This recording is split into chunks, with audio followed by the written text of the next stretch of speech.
ada banyak hal yang harus dipersiapkan. Salah satunya siap secara fisik, biologis, siap mental, spiritual, siap secara ekonomi, siap secara keilmuan, dan siap secara agama. Jadi tadi melihat jenengan, masnya yang umurnya masih 15 tahun, mbaknya juga masih 16 tahun. Itu kalau dalam kategori secara fisik sebenarnya belum masuk, belum masuk pada kesiapan secara fisik. Tapi karena satu dan dua hal, kemungkinan jenengan harus melaksanakan pernikahan ini. Jenengan tadi sudah minta dispensasi dari pengadilan agama, itu akhirnya sesuai dengan prosedur. Apabila jenengan mendaftarkan ke sini sudah membawa persyaratan yang harus dilengkapi, kami pun menerima pendaftaran itu dan akan dilaksanakan pernikahan, Tapi di luar itu, Mbak dan Mas, nanti jenengan setelah menikah tidak untuk 1 atau 2 hari saja, sekalipun jenengan secara usia itu masih jauh untuk kematangan secara usia. Nuwun sewu, tak lihat ini mesti ada 1 atau 2 permasalahan. Kenapa? Ya, hamil duluan, mau tidak mau harus jenengan akui. Nah, karena ini permasalahan tentang kehamilan yang di luar pernikahan, bikin jenengan emot saestu untuk mbaknya, nanti anak panjenengan itu tidak punya hubungan nasab dengan bapaknya, tidak punya hubungan nasab dengan panjenengan. Itu sekalipun panjenengan ini nanti menjadi suami istri. Nah, keterkaitannya apa? Kok nanti lahir perempuan, lahir perempuan dengan rekayasa apapun, jenengan ingat-ingat besok kalau dia si anak itu menikah, jenengan tidak bisa menjadi wali. Walinya harus wali hakim. Jenengan ingat-ingat anak jenengan nanti kok lahir perempuan, cewek, itu nanti masnya tidak sah kalau menjadi walinya harus wali hakim. Kenapa demikian? Karena anak tadi dalam proses kejadiannya, bukan proses kelahirannya ya, proses kejadiannya itu sebelum panjenengan melaksanakan pernikahan. Bagaimanapun juga jenengan telah melakukan sebuah perbuatan yang itu sangat-sangat dilarang oleh agama. Konsekuensinya itu, jadi anak jenengan itu nanti kalau lahir perempuan, Mas Ahmad tidak bisa menjadi wali. Itu sudah hukum atau syariat agama. Kalau jenengan memaksakan diri untuk menjadi wali, nuwun sewu, kasihan anaknya karena pernikahannya sejatinya hakikatnya tidak sah. Pernikahan anak nanti lebih sampai. Kalau cowok itu jenengan tidak menjadi masalah, karena yang butuh perwalian adalah pihak perempuan. Nah, itu yang perlu diingat. Satu itu tentang kehamilan jenengan dan anak jenengan nanti. Terus untuk diingat-ingat, sekalipun jenengan nanti sudah menikah, bungut pesan, pernikahan itu jangan membatasi jenengan untuk senantiasa memperdalam ilmu pengetahuan baik pengetahuan agama, pengetahuan sosial, pengetahuan dan lain sebagainya. Juga harus memperkaya keterampilan. Mas karena jenengan masih pada usia muda, penjenengan harus harus berkarya, gitu nggih. Jenengan harus berkarya. Pernikahan ini jangan jadikan penghalang jenengan untuk terus berkarya dan menggali ilmu pengetahuan. Sebenarnya kalau dalam syariat Islam, kalau dalam ilmu sosial, dalam ilmu biologi pun seharusnya idealnya menikah itu pada usia yang sudah matang secara fisik, secara mental. Artinya mental apa, psikologis apa. Jenengan sudah siap untuk jadi bapak dan yang cewek sudah siap menjadi ibu. Nggak boleh bangga karena kesalahan di masa lalu. Setelah jenengan menikah ini, jenengan telah melakukan kesalahan yang itu kesalahan itu telah melahirkan kesalahan itu akan terus membekas pada pikiran penjenengan karena sudah muncul seorang anak.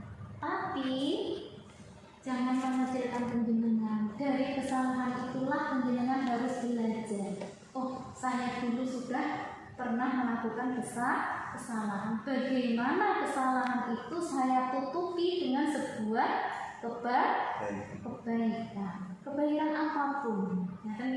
Dengan amalan ibadah, dengan pertobatan yang benar-benar tobat, gitu ya. Karena jenengan salah, bagaimanapun juga jenengan salah. Mengaku salah nggak? Jangan terus bangga, aku hamil, nyatanya aku juga bisa menikah, gitu. Jangan seperti itu, Dan kesalahan itu jenengan jadikan jenengan jadikan pegangan, jangan sampai nanti anak turun penjenengan mengikuti langkah penjenengan. Artinya apa? Jenengan harus usaha. Bagaimana caranya? Anaknya disekolahkan yang benar, dibekali ilmu yang mumpuni, gitu ya. Nah, untuk membekali anak, untuk mencetak anak yang soleh ataupun solehah, gitu ya. Jenengan sebagai istri harus menjadi istri yang solehah, suami pun harus menjadi suami yang solehah. Siap nggak? Bagaimanapun juga harus siap. Karena apa? Itu konsekuensi dari penjenengan. Karena jenengan telah melakukan sesuatu yang itu sebenarnya tidak patut untuk dilakukan. Nah, konsekuensinya jenengan mau tidak mau jenengan harus bertobat. Yang kedua, menghapus kesalahan-kesalahan itu dengan sebuah kebaikan-kebaikan di masa yang akan datang. Ukirlah sejarah baru jenengan setelah menikah, itu sejarah yang penuh dengan nuansa agama. Gitu nggih? Kenapa kok bisa terjadi seperti ini? Gitu nggih? Karena mungkin nuansa jenengan sekolah madrasah enggak? Sekolah madrasah sampai kelas berapa? Ngaji enggak? Ngaji Al-Quran atau ngaji sama siapa lah? Masnya ngaji enggak? Ngaji sama siapa? Tidak di rumah, tidak dikumpulkan? Tidak dikumpulkan? Nuwun sewu, kenapa bisa terjadi seperti itu? Apa sih sebenarnya yang ada di benak jenengan? Enggak terpikir nanti kejadiannya akibatnya seperti apa gitu.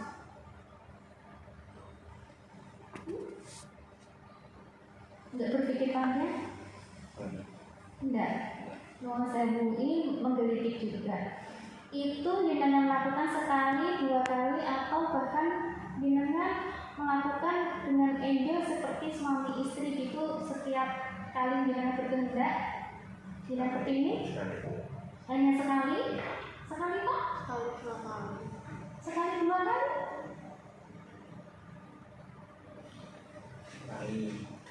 Sekali saja? 2 kali kok?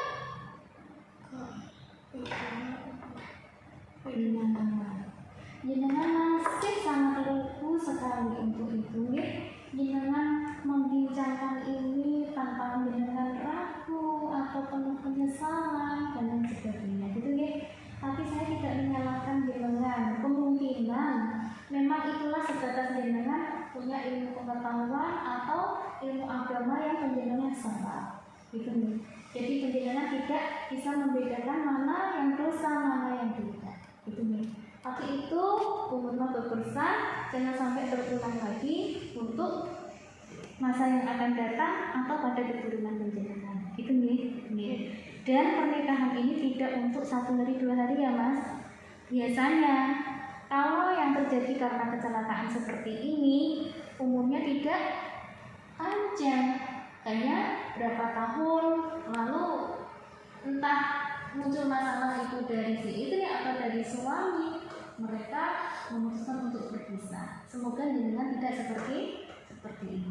Menikah sekali untuk seumur hidup. Amin. Semoga demikian. Kalau kepingin itu artinya jenengan sudah ada ikhtiar untuk menjalin hubungan keluarga itu menjadi sakinah, mawaddah, warahmah. Ini saya bekali fondasi keluarga sakinah gratis untuk jenengan pelajari untuk memperkaya ilmu pengetahuan tentang hidup berumah tangga atau berkeluarga, karena di usia penjenengan masih harus banyak belajar, karena memang seusia penjenengan adalah usia belajar seharusnya, seharusnya begitu. Makanya bunga pesan terus belajar sekalipun sudah menikah.